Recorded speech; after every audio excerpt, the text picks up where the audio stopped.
It's like part 2 of Nature of a Remedy by Jim Rivers and Obi-Wan Kenobi. We in the back. An overlooked idea. There is one single overlooked idea in the commercial activities we are engaged in, and too many thoughts may overshadow the answer.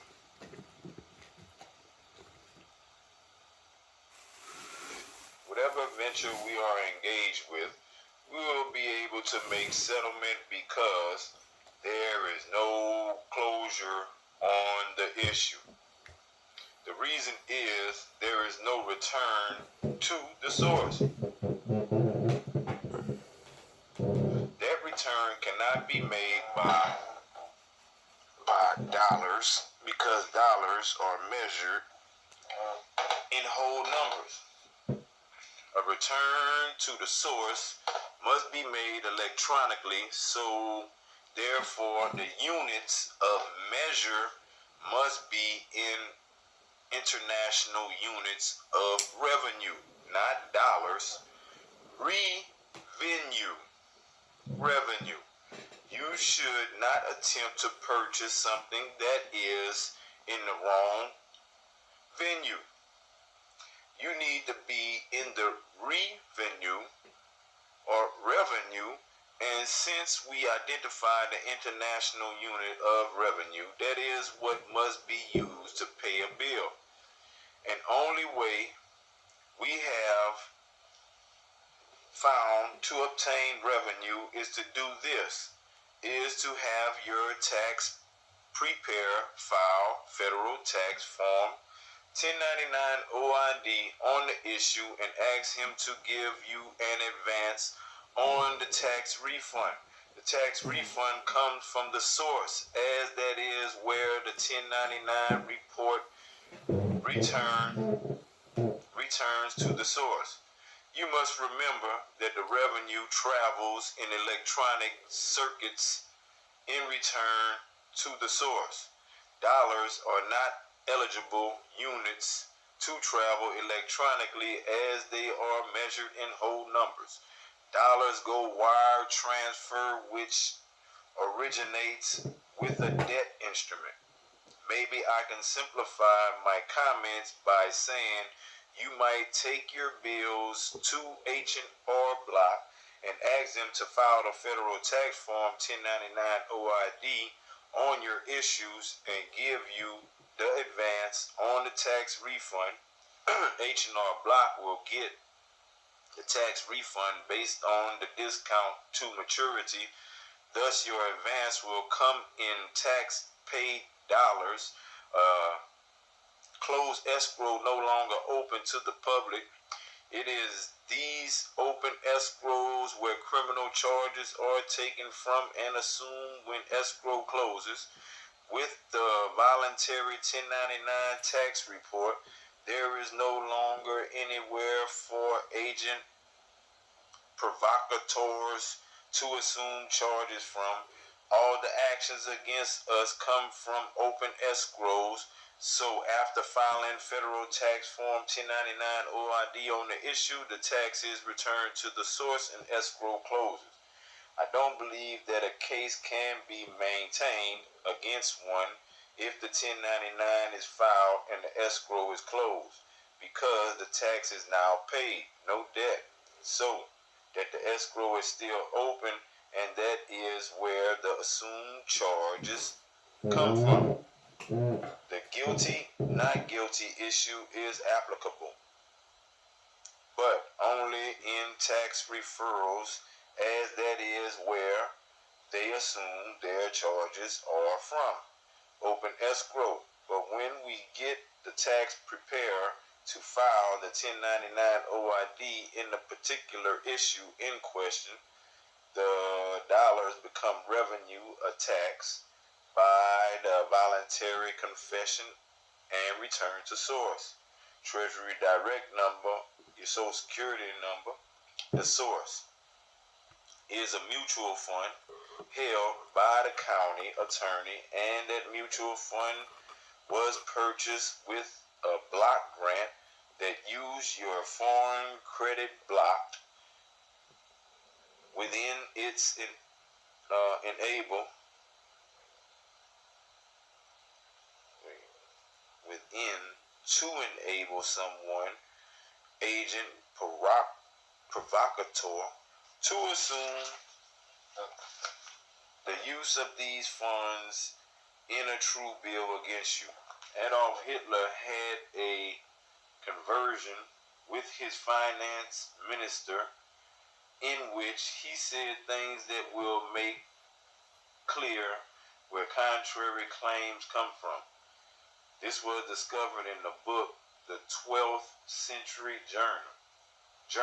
The 12th Century Journey by William Shirer. That's William Shirer. Shirer.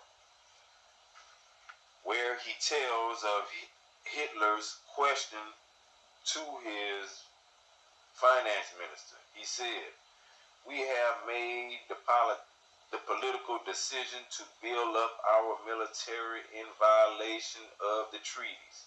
Now, so how are we going to finance the build up?"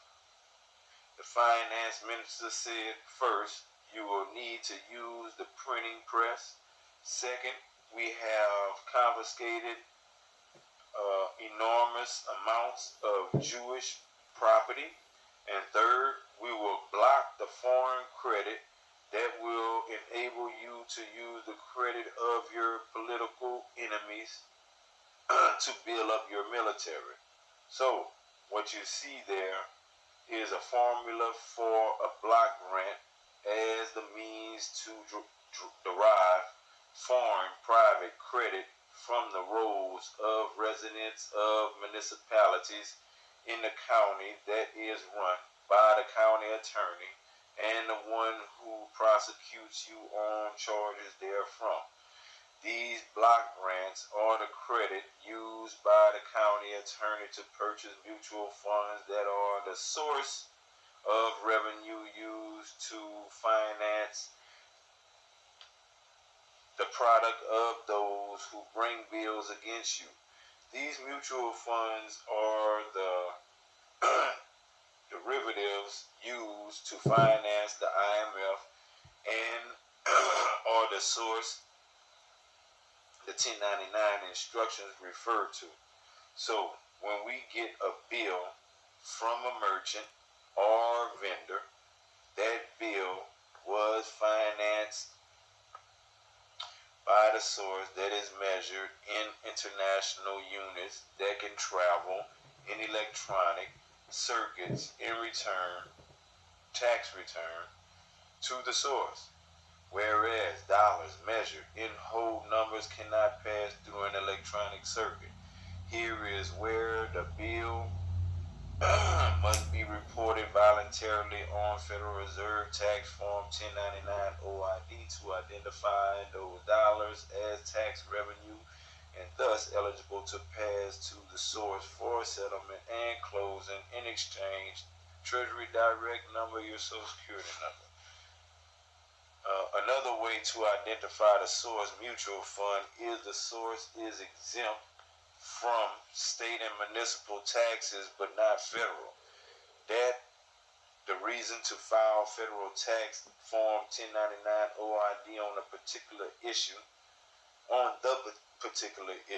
is to tax the sum of the bill back to the source. H&R Block can do that as you take your bills to them and have them report on the said 1099 OID, and you can get an advance on the tax refund immediately. They advertise on TV how fast and easy you can get an advance on your tax return. Everyone assumes a tax return is a 1090, a 1040, but there are lots of tax reporting forms, and the 1099s are some of them. Only they are voluntary reporting. They are not mandatory like the others, but nonetheless, the reporting identifies classifies the source as a small claim expressed in international units and eligible for a judgment to enforce tax recovery in small claims court. That judgment can be extended to, say, an order for release of prisoners held as collateral. Thus, this becomes a habeas corpus. The quiet title and ejectment actions would only apply after the said 1099 OID return is made, as it is after getting the escrow closed by the tax return to the source that one has actually settlement in fact. I don't think the mirror image is going to have much effect with the business because the mirror is relating to things and accounts of whole items measured in whole numbers, and we are talking about charges that can pass through electronic circuits as a matter of fact. So it looks like this reduces the idea down to a very small unit of a single source, thus one world order. With that idea in mind, we don't look at a credit as opposed to a debit like in a mirror image, but the two are one and the same, thus one world order. I think the accrued accounting method will bear this out.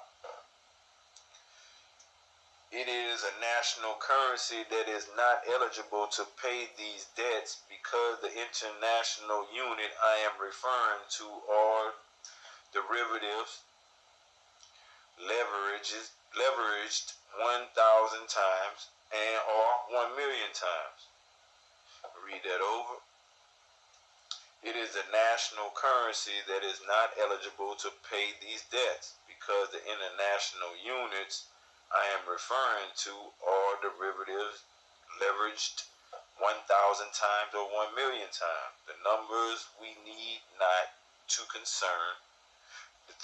The numbers we need not be concerned with. We only need be concerned with the bill we have for ourselves to make settlement on. That is done by taking our bills, including indictments, to the H&R Block tax preparer and request he file 1099 OID on the issue for return, a tax return to the source, the mutual fund, for settlement and closing in exchange Treasury Direct. Then after filing the said 1099 OID, ask for your advance on the tax refund. You will be paid the discount to maturity, and H&R Block will get your tax refund to balance their books. Something else should be said here about national currency. These are issues from our National Federal Reserve and are not international currency.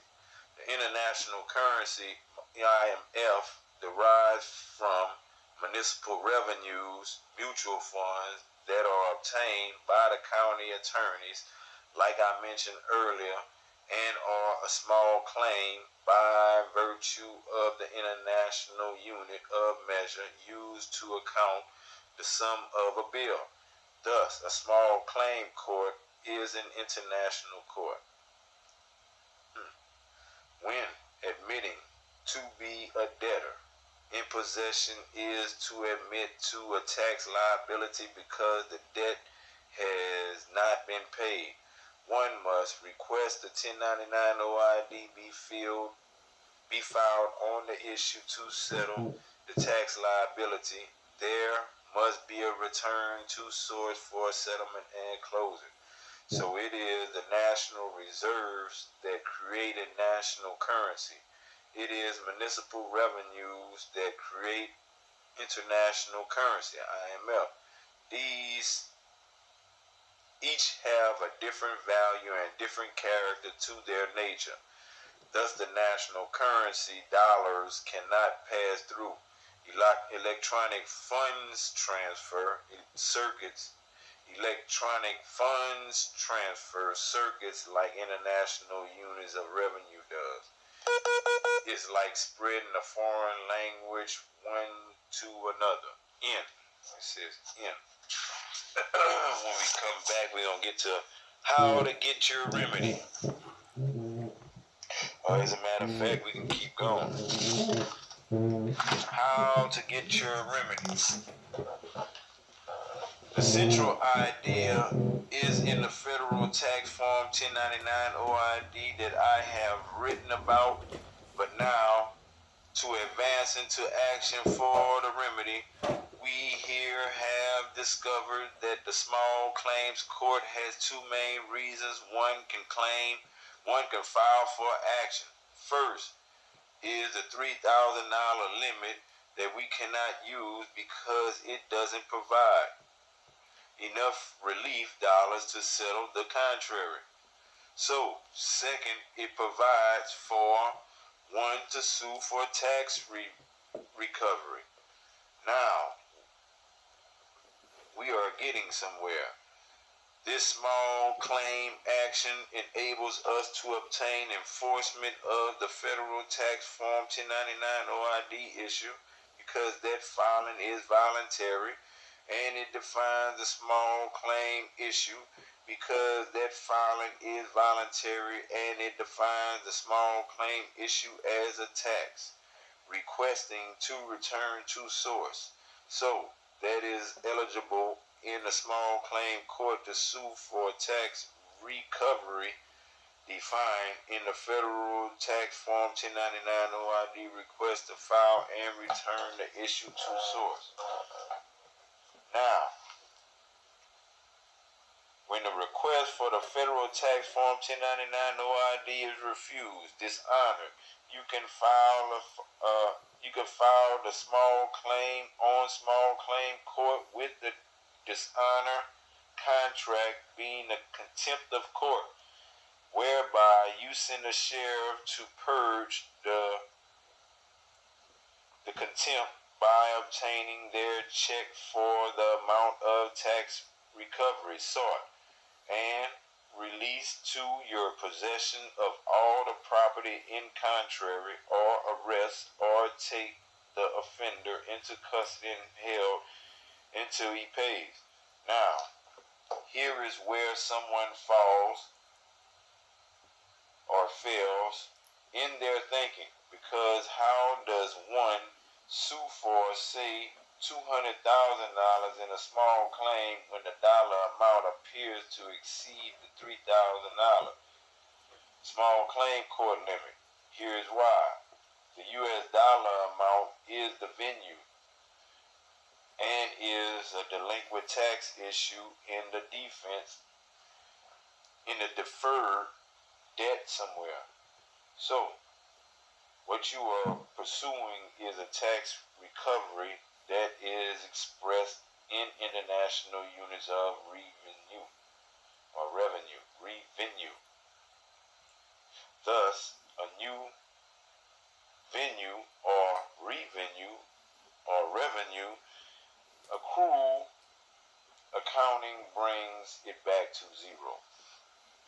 The reason this is because the tax recovery revenue is in negative numbers, less than one whole number, and qualifies as a small claim, whereas the claim in dollars are assumed to be in whole numbers.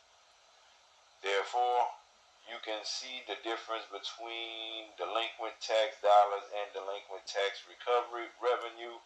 The revenue is the small claim exempt, and the dollars are delinquent tax deferrals in debt instruments held by someone, probably by the county attorney, statutes at large, not a small claim. Once the issue is returned to source, that amount is eligible to be paid in dollars. Tax paid dollars prepaid. So, the property and the dollars must be released to you as a matter of public policy, and it contains the real amount of damage one would otherwise have sustained and expressed in dollars. So with with that in mind, I think is a good idea to name the county attorney along with the SBA and banks or whoever had an active role in taking the property in question. Probably those who are paying the delinquent dollars in alleged taxes that are not yet returned to source. Thus, they are delinquent taxes eligible for tax recovery action as a small claim as said above. So I hope you can see the full scope of the action to take for your remedy. When you fully absorb the meaning of all this, you should begin to realize why there is no remedy in any court most of us have observed these last years. The basic reason is because everyone has expressed their claims in whole dollars where dealing with government, corporations, or agency, and since those are all offers of revenues, they are dealing in international units of revenue, not dollars. We have simply not been speaking the same language and everyone goes down in defeat as a result.